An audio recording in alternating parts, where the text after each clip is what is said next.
மனித உடலில் உருவாகக்கூடிய புற்றுநோய்களின் எண்ணிக்கை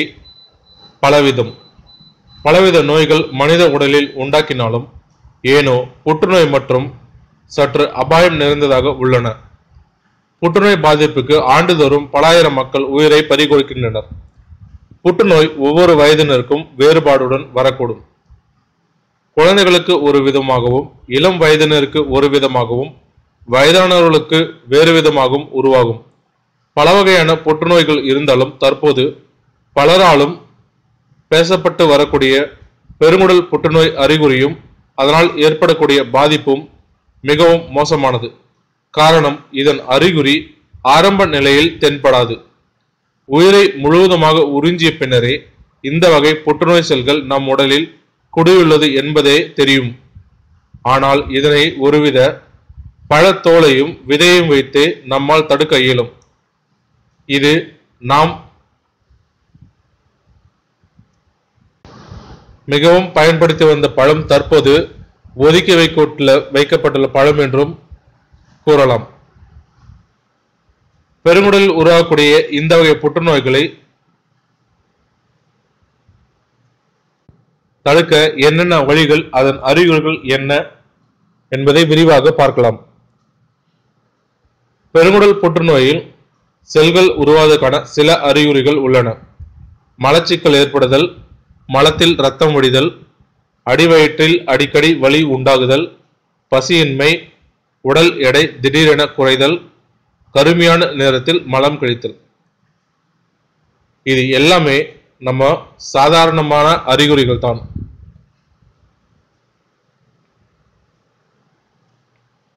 ஆனால் இது தொடர்ந்து காணப்பட்டால் புற்றுநோயை உண்டாக்கக்கூடிய பாதிப்புக்கு மிகவும் அதிகம். பலவித ஆய்வுகள் இந்த பெருங்குடல் புற்றுநோயை தடுக்க மேற்கொள்ளப்பட்டு வருகின்றன. பெருங்குடல் புற்றுநோய் செல்கள் பாதிப்பு இல்லாமல் இருக்க பன்னீர் திராட்சை உதவுகிறது என்று ஆய்வுகள் கண்டுபிடித்துள்ளன. அதுவும் அதன் விதைகள் மற்றும் தோலில்தான் இதற்கான முழு பலனும் உள்ளது என ஆய்வுகள் கூறுகின்றன. தற்போது வெயில் காலத்தில் அதிகமாக கிடைக்கக்கூடிய பச்சை நிறத்தில் உள்ள விதையில்லா திராட்சை பழங்கள் அனைவராலும் விரும்பி சாப்பிடப்படுகின்றன. ஏனென்றால் இது வெளிநாட்டிலிருந்து இறக்குமதி செய்யப்பட்டது, மிகவும் ருசியாகவும் இனிப்பு கூடியும் உள்ளது மற்றும் விதைகள் இல்லை என எவ்வளவு கொடுத்தாலும் 60 100 எவ்வளவு விலை கொடுத்து வாங்கி சாப்பிடுகிறோம். இதில் ருசி இருந்தாலும் எந்தவித சத்துக்களும் நமக்கு கிடைப்பதில்லை. ஆனால் நம்மூரில் விளையக்கூடிய பன்னீர் திராட்சை நாம் ஒதுக்கப்பட்டு வைத்துள்ளோம். இந்த பன்னீர் திராட்சையில் அரிய வகை மூலிகைகள் இந்த தோலிலும் விதையிலும் அதிகமாக காணப்படுகின்றன என்று ஆராய்ச்சியாளர்கள் கண்டுபிடித்துள்ளனர். இதற்கு என்ன காரணம் என்று பார்த்தால், மற்ற பழங்களை காட்டிலும் திராட்சையில் இவ்வளவு மருத்துவ குணங்கள் நேர்ந்ததற்கு இதில் உள்ள பிராந்தோசியானிடின்ஸ் மற்றும் ரெஸ்வெரட்ரல் என்ற மூலப்பொருட்கள் தான் காரணம். இவை புற்றுநோய் செல்களை அழிக்கக்கூடிய தன்மை இயற்கையாகவே கொண்டுள்ளது என ஆராய்ச்சியாளர்கள் கண்டுபிடித்துள்ளனர். இதிலிருந்து பெறப்படும் இந்த வகையான மூலப்பொருட்கள் எலிகள் மீது செலுத்தி ஆய்வுகள் செய்தனர். அதில் சில சுவாரஸ்ய உண்மைகள் தெரிய வந்தன. குறிப்பாக திராட்சையின் விதை மற்றும் தோலில் உள்ள ஆன்டி ஆக்சிடென்ட் எதிர்ப்பு சக்தியை உடலில் அதிகரிக்கிறது. புற்றுநோய்க்கு எதிராக அவற்றின் உடலை தயார் செய்கிறது. நாம் ஒரு சில உணவுகள் அன்றாடம் சேர்த்து உண்ண வேண்டும். அவற்றில் திராட்சையும் அடங்கும். திராட்சையை தொடர்ந்து சாப்பிட்டு வருவதன் மூலம் பலவித பயன்கள் உடலுக்கு கிடைக்கின்றன. அவற்றில் ஒன்றுதான் பெருங்குடல் புற்றுநோய் அபாயத்திலிருந்து நம்மை முழுவதுமாக காப்பது. திராட்சை தோல் மற்றும் அதன் விதைகள் கொலஸ்ட்ரால் குறைக்கும் தன்மையும் உள்ளது. இதன் விதையை துப்பாமல் அப்படியே முழுசாக நன்கு மென்று சாப்பிடும்போது உடலில் சேர்ந்துள்ள கெட்ட கொலஸ்ட்ரால்கள் முழுவதுமாக குறைகிறது. திராட்சையை சாப்பிட்டு வருவதன் மூலம் அபரிவிதமான பயன்கள் நமக்கு முழுவதுமாக கிடைக்கிறது. இரத்த அழுத்தத்தின் அளவும் கொஞ்சம் கொஞ்சமாக குறைந்துவிடும். இத்துடன் இரத்தத்தில் உள்ள சர்க்கரையின் அளவும் குறையும். எனவே தினமும் ஒரு கைப்பிடி அளவு பன்னீர் திராட்சையை சாப்பிட்டு வருவோம். இதே போல மேலும் சில நம் வீட்டில் உள்ள உணவுகள் பெருங்குடல் புற்றுநோய்க்கு எதிராக செயல்படும் தன்மைகள் கொண்டுள்ளன. நார்ச்சத்து அதிகம் உள்ள முழு தானியங்கள், கிட்னி பீன்ஸ், பருப்பு வகைகள், சிவப்பு அரிசி ஆகியவற்றை உணவில் சேர்த்துக் கொள்ளலாம்.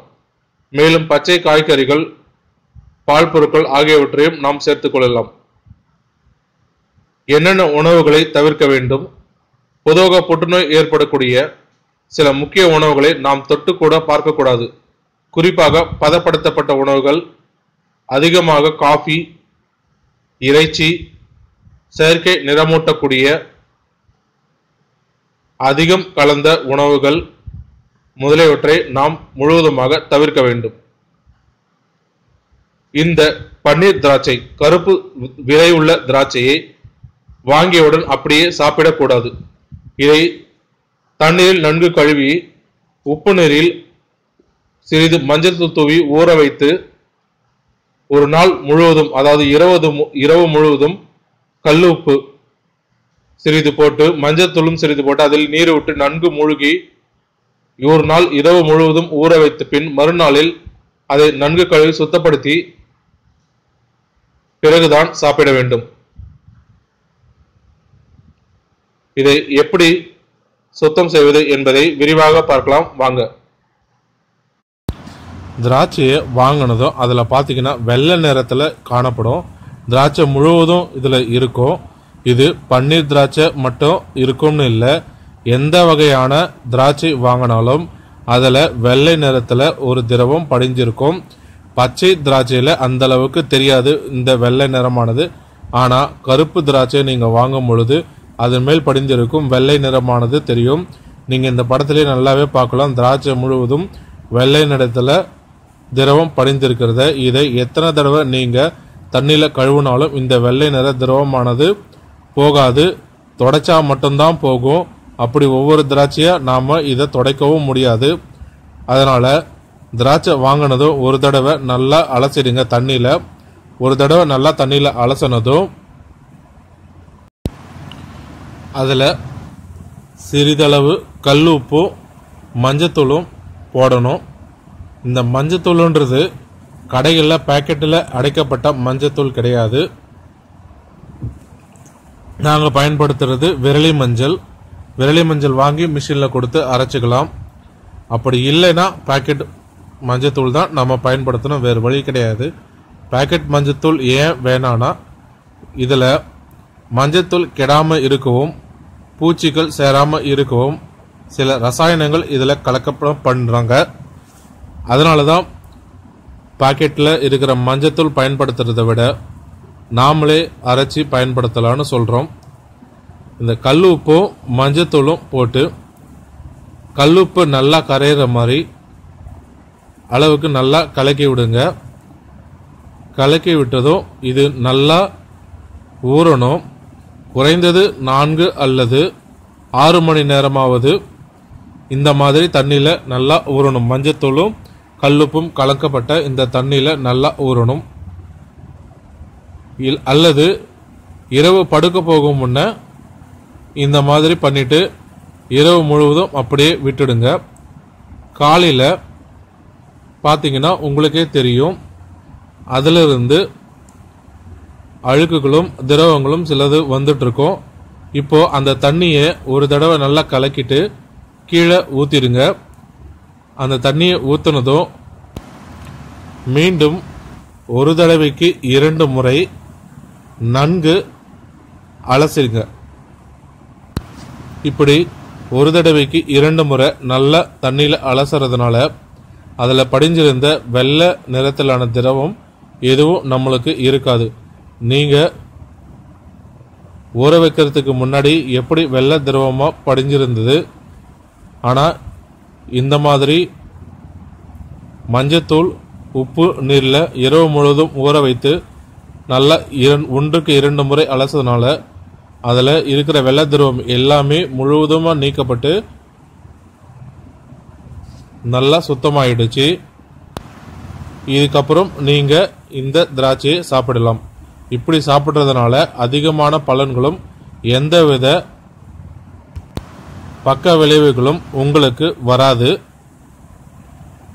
இப்போ திராட்சை மட்டுமல்ல, இப்போ வாங்குற நாம எந்தவித பழமானாலும் காய்கறி ஆனாலும் இப்படிதான் சுத்தம் செய்து சாப்பிட வேண்டிய நிலைமையில் நாம் தள்ளப்பட்டிருக்கிறோம். இது அனைவருக்கும் தெரிந்திருக்க வேண்டிய அடிப்படை விஷயமாகவே தற்போது உள்ளன. இப்போ நல்லா பார்த்தீங்கன்னா தெரியும், நாம் தண்ணியில் ஊற வைக்கிறதுக்கு முன்னாடி எப்படி வெள்ளை நிறத்தில் இருந்தது, இப்போ நல்லா தண்ணியில் உப்பு தண்ணியிலும் மஞ்சள் தண்ணியிலும் நல்லா ஊற வச்சுட்டு பார்த்தோன்னா எந்தவித வெள்ளை நிறமும் இல்லை. அந்த திரவம் எல்லாமே முழுவதுமாக நீக்கப்பட்டது. இப்போ சாப்பிட்றதுக்கு தகுதியான பழமாக இருக்குது. இப்படி தான் நாம் திராட்சையை சாப்பிடணும். மேலும் இது போன்ற தகவல்களுக்கு ஆர்என் மீடியா தமிழ் யூடியூப் சேனலை பார்க்கவும். நன்றி, வணக்கம்.